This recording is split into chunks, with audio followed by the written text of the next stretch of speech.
रात अति जवां थी। अपने बिस्तर पर लेटी निशा फोन पर समीर से प्यार भरी बातें कर रही थी। लेकिन समीर ने जैसे ही निशा से अगले दिन होटल में मिलने की बात कही तो उसके दिल की धड़कनें तेज हो गई। उसे समझ नहीं आ रहा था कि वो उसकी बात का हाँ में जवाब दे या ना में। समीर की बातों को सुनकर निशा ने अपने कांपते होठों से कहा, निशा, होटल कौन सा hotel? Sameer, hotel blue diamond. Nisha, कुछ गड़बड़ तो नहीं हो जाएगी समीर? समीर, कैसी गड़बड़? निशा, आई मीन किसी को पता तो नहीं लग जाएगा हमारे रिश्तों के बारे में? समीर, डर लग रहा है निशा, बहुत तो मिलना कैंसिल कर दें।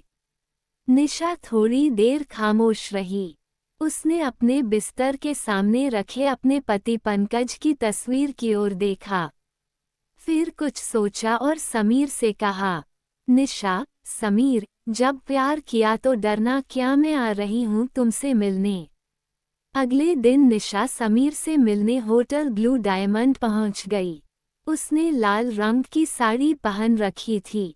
होठों पर उसी रंग की मैचिंग लिपस्टिक, कानों में बड़े बड़े टॉक्स और खुले बालों में वो किसी अप्सरा के जैसी लग रही थी। उसने होटल के रिसेप्शन पर जाकर कहा, निशा, रूम नंबर 311। होटल के रिसेप्शन पर खड़ी रिसेप्शनिस्ट ने उसकी ओर मुस्कुराकर देखा और कहा, रिसेप्शनिस्ट, 3rd फ्लोर, साइड से चौथा कमरा। निशा, मेरी बुकिंग है आज की। रिसेप्शनिस्ट, जी मैम, ये रही आपके कमरे की चाबी। ऊंचे सैंडल पहने खटखट करती हुई निशा रूम नंबर 311 में पहुंची। दरवाजा खोला और कमरे में प्रवेश कर गई। अभी उसे कमरे में आए 5 मिनट भी नहीं हुए थे कि तभी दरवाजे पर दस्तक हुई। दस्तक की आवाज से निशा के दिल की धड़कन फिर से बढ़ गई। उसने अंदर से ही पूछा, निशा, कौन कौन है? दूसरी तरफ से आवाज आई, रूम सर्विस। निशा ने जैसे ही दरवाजा खोला, उसके चेहरे पर मुस्कान आ गई। निशा, समीर तुम? समीर, नो नो निशा मैम, मैं तो रूम सर्विस वाला हूँ। ये कहते हुए वो कमरे के अंदर आ गए और निशा के पास घुटनों के बल पर बैठ गया और एक गुलाब का फूल उसे देते हुए कहा, समीर, मैम, बताइए ये बंदा आपकी क्या खिदमत कर सकता है?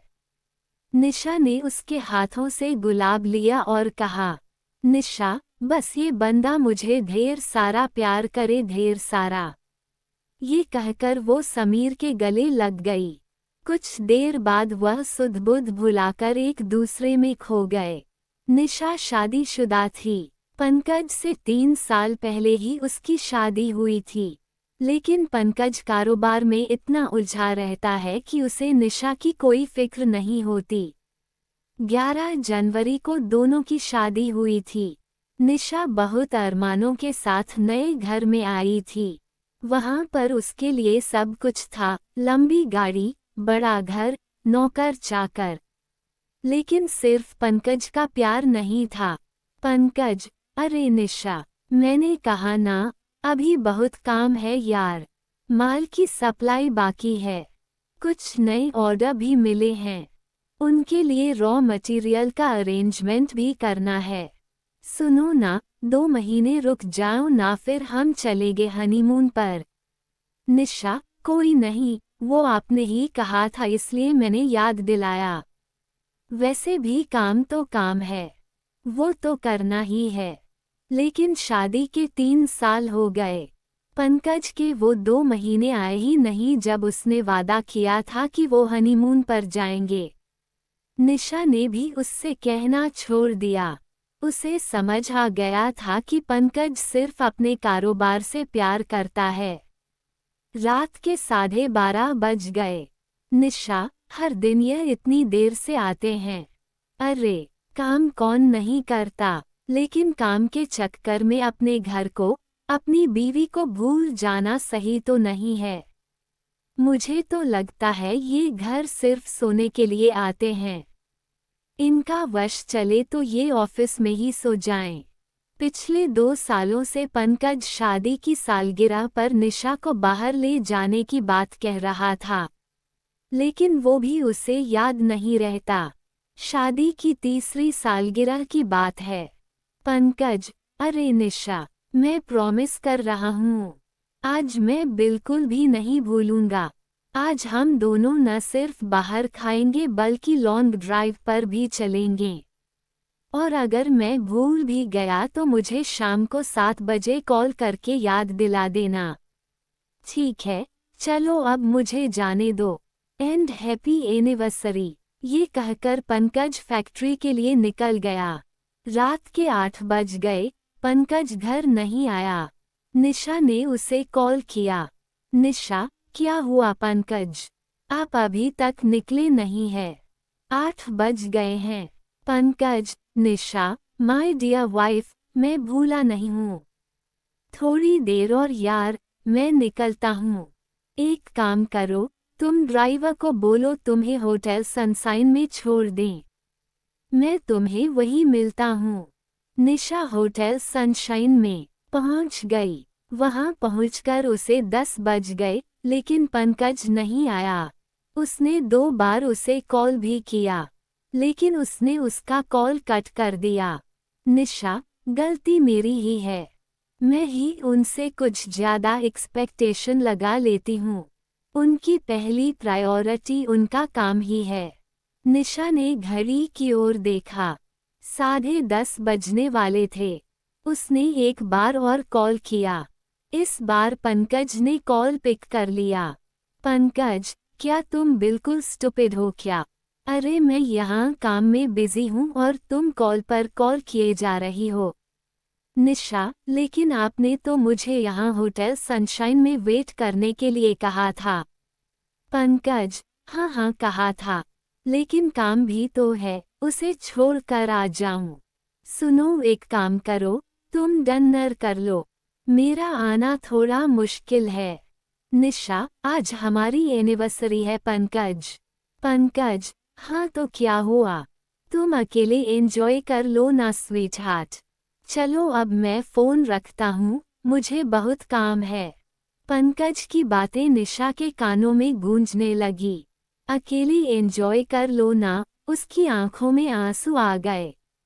वो अपने टेबल से गुस्से में उठी और होटल से घर वापस जाने के लिए निकलने ही वाली थी कि एक बहुत ही हैंडसम लड़का उसके पास आया और बोला।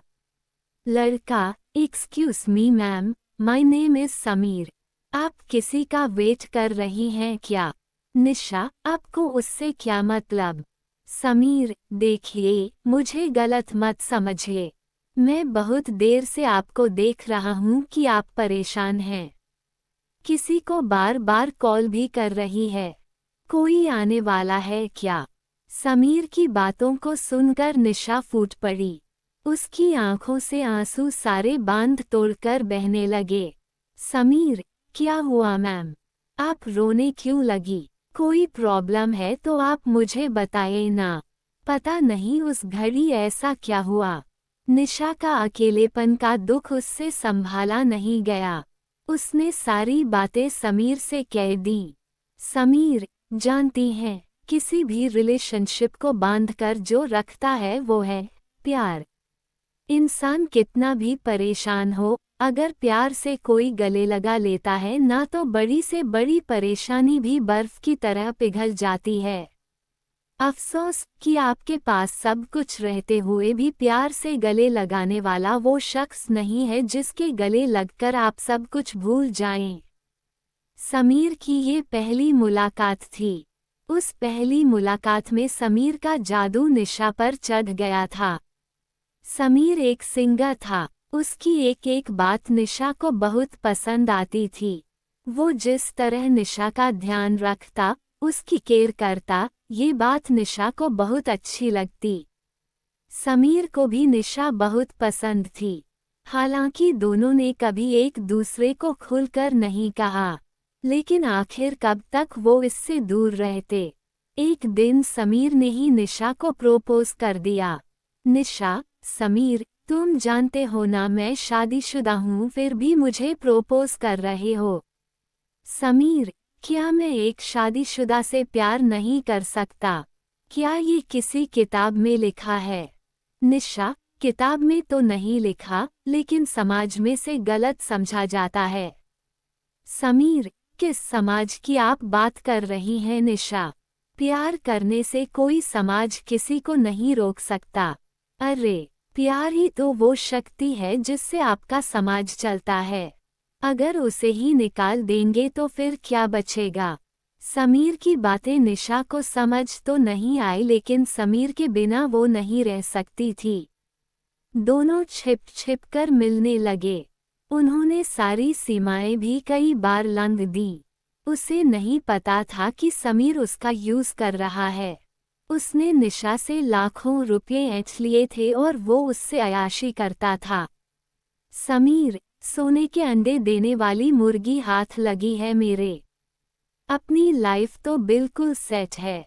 हालांकि कभी कभी निशा को भी लगता था कि समीर उससे बार बार पैसे क्यों मांगता है। उसे ये भी लगता था कि वो अपने पति को धोखा दे रही है। लेकिन उस रिश्ते में उसे अब घुटन सी होने लगी थी। इसलिए समीर का साथ उसे अच्छा लगता है। लेकिन आखिर समीर और निशा का रिश्ता कब तक छिपता? आखिरकार पंकज को अपने लोगों द्वारा समीर के बारे में पता लग गया। उसे ये भी पता लगा कि समीर बहुत ही बदमाश किस्म का लड़का है। उसने शहर की और भी कुछ औरतों से ऐसे नाजायज संबंध बना रखे हैं। वो उनका पहले तो फायदा उठाता है और बाद में उन्हें ब्लैकमेल करता है। पंकज समीर की असलियत निशा को बताने वाला था। तभी एक दिन समीर ने 10 लाख रुपए निशा से मांगे। निशा, 10 लाख? मेरे पास इतने रुपए नहीं है समीर, और मैं अपने पति से इतने पैसे मांगे तो उन्हें शक हो जाएगा। समीर, वो सब मैं नहीं जानता। नहीं, मुझे पैसे चाहिए।